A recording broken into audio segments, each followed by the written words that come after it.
I have always loved the scent of cedar after a heavy rain. It has the sweetness of fresh sap, the rich dampness of the earth, and a sense of peace that no expensive perfume could ever replicate. But on the morning of October 15th, the scent of cedar brought nothing but a bitter taste to my throat. It was the 5th anniversary of my father's passing. I stood in the damp, drafty warehouse of the Vance Furniture Group, clutching a soggy cardboard box. Inside were my few personal belongings, a rusted tape measure, my father's set of hand chisels with their worn, polished ebony handles, and a half-finished blueprint. Vance Group, a name that was supposed to stand for family, but to me, it had never been a home. My grandfather, Arthur Vance, a master woodworker famous throughout the Pacific Northwest, had laid the first stone of our family workshop, then called Vance Artisan Woodcraft. When my father was alive, he and my grandfather crafted solid wood furniture that people would wait a year in line just to purchase. My father always told me, wood has a soul, Avery. If you treat it with respect, it will bring warmth to any home. But after my father died in an accident, and my grandfather suffered a stroke that left him bedridden, the workshop fell into the hands of my Uncle Richard and his son, Julian. They quickly rebranded the business into the corporate Vance Furniture Group, pivoting entirely to cheap, mass-produced MDF furniture. Natural timber was replaced by toxic, formaldehyde-laden particle board. The veteran artisans who had spent their lives with us were laid off to make way for assembly lines designed solely to cut costs. Despite having a formal degree in urban planning and interior design, I was demoted by Uncle Richard to a low-level inventory clerk and repair hand, earning a meager wage. I endured it, only because I wanted to stay close to my grandfather and keep an eye on the old family workshop. But their greed knew no bounds. That afternoon, I was summoned to the corporate boardroom. At the center of the room sat a long table made of laminated particle board with flashy metal trim. Uncle Richard sat at the head of the table, flanked by Julian, my cousin. Julian wore a tailored suit, his expensive Hublot watch catching the fluorescent light. Uncle Richard threw a thick folder onto the table. His voice was cold. "Avery, how do you explain this? Why did you refuse to sign off on the quality inspection for the industrial wood shipment from our overseas partner last week?" I looked him straight in the eyes. "That shipment has free formaldehyde emissions 3 times above the safety limit, Uncle Richard. This furniture is meant for a contract with a chain of international charter schools. If we use this cheap, toxic wood, children will be breathing in those fumes every day. I cannot sign it." Julian slammed his hand on the table and stood up, sneering. "Who do you think you are, Avery? Some savior of design? This is business, not Grandpa's Sunday school. That shipment is worth $2 million. A single day of delay costs us thousands in penalties. You're just a stubborn country girl." Uncle Richard raised his hand to silence Julian, then looked at me with eyes devoid of any familial warmth. "Your father died early, and I was the one who kept you on the payroll. Yet, you show no gratitude. You constantly find ways to oppose this family. As of today, you are fired. Pack your things and leave Vance Group." I froze. "What about Grandpa's old workshop? You promised I could manage it." Julian laughed, tossing a set of old brass keys into the trash can beside the desk. "That old shack is being demolished next week to make room for a shipping container parking lot. Who cares about that pile of rotting wood?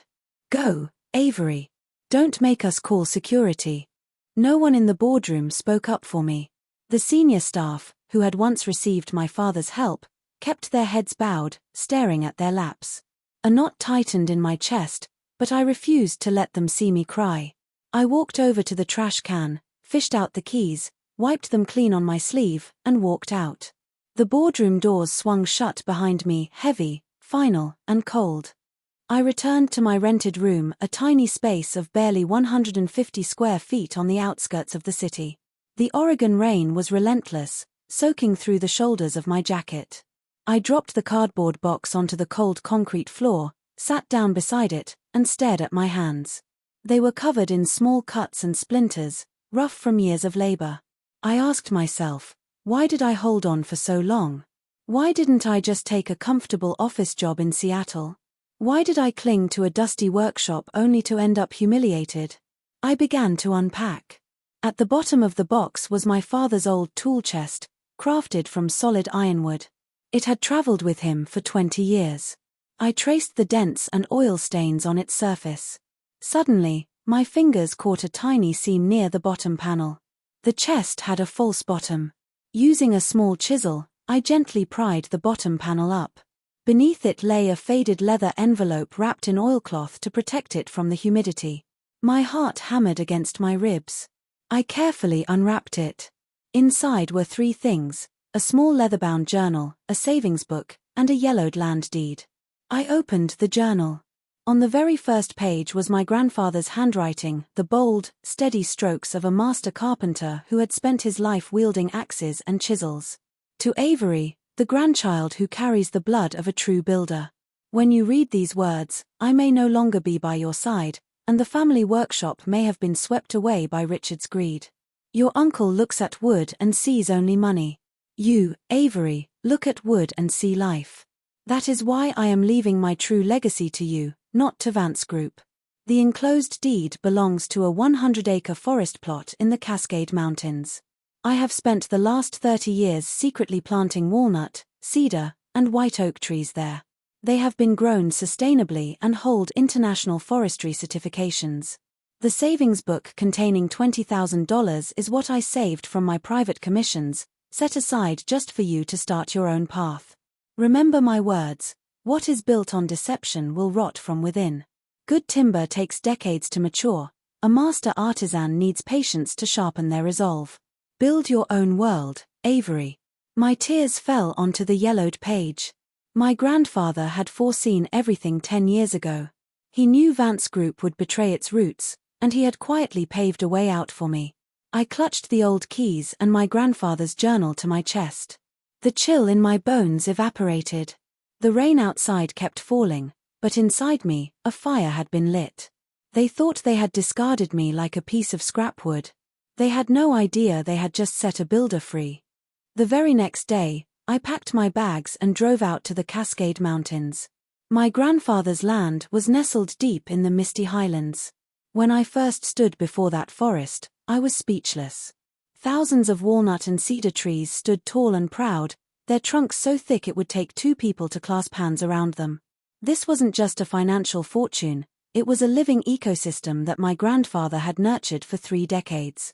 I used the savings to erect a modest wooden cabin at the edge of the forest, purchased some basic machinery, and established my brand, Etherwood Studio. My philosophy was simple: furniture from nature, safe for generations. At first, I worked entirely alone. In the mornings, I walked the forest, selecting only trees that had fallen naturally or were mature enough for selective harvesting. In the afternoons, I bent over my workbench, sawing, planing, and carving the timber. At night, under a simple oil lamp, I designed furniture that blended rustic, traditional joinery with modern elegance. I banned all industrial chemicals from my studio. Using my grandfather's notes, I formulated a natural varnish from organic beeswax and linseed oil.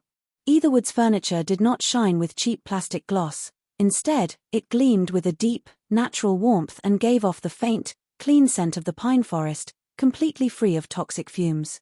I also revived the traditional mortise and tenon technique, a method of interlocking wood joints without a single nail, screw, or drop of chemical glue. Every piece of furniture was an engineered puzzle, sturdy enough to last for generations. To get the word out, I began recording my process. My ASMR videos of woodworking, the steady shush of a hand planer curling ribbons of wood, the clean snap of interlocking joints fitting together perfectly, the magical moment when natural oil brought out the rich, wavy grain of walnut, went viral online. People were tired of flat-packed furniture that fell apart in 2 years and smelled of chemical solvents. They found solace in the raw authenticity of Etherwood. A year later, the turning point arrived. A renowned architect, famous for designing high-end eco-resorts across North America, stumbled upon my videos. He flew directly to Oregon and walked down the gravel road to my workshop. When he ran his hand over a nail-less walnut dining table and inhaled the scent of organic beeswax, he whispered, "This is the soul of sustainable luxury I have been searching for." He signed an exclusive contract with Etherwood to furnish an entire 6-star eco-resort in Aspen. The contract was worth $500,000. It was a fortune to me, but more importantly, it established Etherwood as a premier luxury brand. I began hiring the older craftsmen who had been laid off by Vance Group. We paid them what they were worth and brought back the pride of the trade. Etherwood grew day by day, not through loud marketing, but through quality as solid as the heartwood of an ancient tree. While Etherwood quietly flourished, back in the city, Vance Group was unraveling. Just as my grandfather had warned, what is built on deception will rot from within. To win the massive contract for the international charter school chain, Julian had cut corners to the extreme. He imported thousands of tons of cheap, substandard particle board. Only 3 months after delivering the furniture, disaster struck. Hundreds of children across 12 school campuses developed chronic headaches, watery eyes, breathing difficulties, and skin rashes. Health inspectors raided the schools and found that the indoor formaldehyde levels were 5 times the legal limit. The source was the furniture supplied by Vance Group. The scandal exploded in the media. Parents protested, the school chain terminated the contract, sued Vance Group for $10 million in damages, and other clients pulled out in droves. Vance Group's stock plummeted to zero, and banks immediately froze their assets. The company was bankrupt. Uncle Richard and Julian faced criminal charges and prison sentences for violating safety regulations and fraud. Their only hope to avoid jail time was to replace all the toxic furniture with certified organic, natural wood furniture within 30 days to show goodwill to the court. But no supplier had that amount of certified, sustainable timber ready to go, except Etherwood. One foggy afternoon, a mud-splattered Mercedes pulled up to my mountain studio. Uncle Richard and Julian stepped out. The swagger and arrogance they wore 2 years ago were gone. Uncle Richard's hair had turned entirely grey, his face haggard. Julian's suit was wrinkled, his hublot watch missing, his eyes darting around in panic. I was standing at my workbench, my father's old chisel in my hand, carving a joint. I didn't stop. I kept working. Uncle Richard took a hesitant step inside, his voice trembling. "Avery, is that really you? Your cousin and I, we came to see you." I laid the chisel down, wiped my hands, and looked at them with a calm smile. "My humble workshop is dusty, gentlemen. I don't think it's suitable for corporate executives. What brings you all the way up here?" Julian stepped forward, his voice desperate, a far cry from the bully he used to be. "Avery, please, you have to save the family. We made a mistake. I was young, I was blind to treat you that way. Vance Group is facing ruin. Only your timber can save us. Please sell us 2,000 cubic meters of walnut and cedar. We will pay double the market price." I calmly poured 2 cups of warm herbal tea, the steam rising between us. I took a sip. Etherwood's timber is clean wood. It was planted with my grandfather's sweat and my father's memory. It was grown to bring life to homes, not to shield greedy men from the consequences of their actions. Uncle Richard grabbed my hand, his palm cold and sweaty. "Avery, we are family. The same blood flows in our veins. Would you really stand by and watch your grandfather's legacy crumble? I promise, if you help us this once, I will give you 30% of Vance Group's shares. You will be our vice president." I gently pulled my hand away from his grasp. I reached into my desk drawer, pulled out a small voice recorder, and pressed play. Julian's arrogant voice from 2 years ago filled the workshop. "Who do you think you are, Avery? This is business, not Grandpa's Sunday school. Go, Avery. Don't make us call security." The recording stopped. Julian's face turned pale. He sank to his knees right there on the dusty floor, surrounded by wood shavings. I looked down at them, my voice calm but sharp as a blade. "2 years ago, when you threw me out on the anniversary of my father's death, you told me I wasn't family. You wanted to bulldoze Grandpa's workshop to make a parking lot. Where was the family blood then? You were right about one thing, Julian. This is business. And Etherwood's business policy is simple. We do not partner with people who poison children for profit. Take your money and leave. You won't get a single splinter of wood from me." Uncle Richard swayed, nearly losing his balance. Julian screamed in despair. "Avery, how can you be so ruthless? You are driving your own family to the grave." I looked him dead in the eye. "I am not driving you anywhere. Your own greed dug this grave. Now, please leave. My artisans have work to do. Several of my carpenters, the very men they had laid off years ago, stepped forward, their broad shoulders blocking the light. Uncle Richard knew it was over. He bowed his head, dragging Julian back to the car.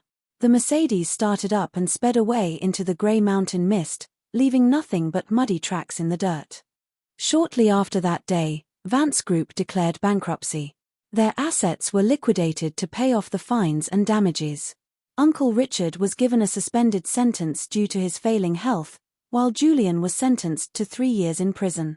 I used the profits from Etherwood to buy back the land of our original family workshop at the court auction. I didn't turn it into a factory. Instead, I restored it and opened a vocational school, teaching traditional woodworking to underprivileged teenagers and young people who shared my passion. Last weekend, I visited my grandfather at the care home. I held his frail hand and showed him photos on my laptop, children laughing as they carved toys from clean, safe wood, and luxury eco-resorts built entirely with the warm, interlocking joinery of Etherwood. My grandfather couldn't speak much due to the stroke, but when he saw the seamless wood joints on the screen, his eyes welled up. He gave my hand a gentle squeeze and smiled. Around my neck, the key to his old workshop hung warm and proud. I have realized that life is very much like crafting a piece of wood. If you use toxic glues and cheap materials to quickly force a shiny exterior, it might sell well at first. But over time, it will warp, split, and release toxins that poison your life. Only those things carved with patience, planed with integrity, and built with purpose can withstand the storms of time. They thought they threw me away. But in truth, they only planted me back into the soil where I belonged, the fertile ground where good seeds always grow into ancient trees, standing tall to shelter the world. If you also believe that true values take time to grow, and that integrity will always outlast greed, leave one word in the comments below. Heart.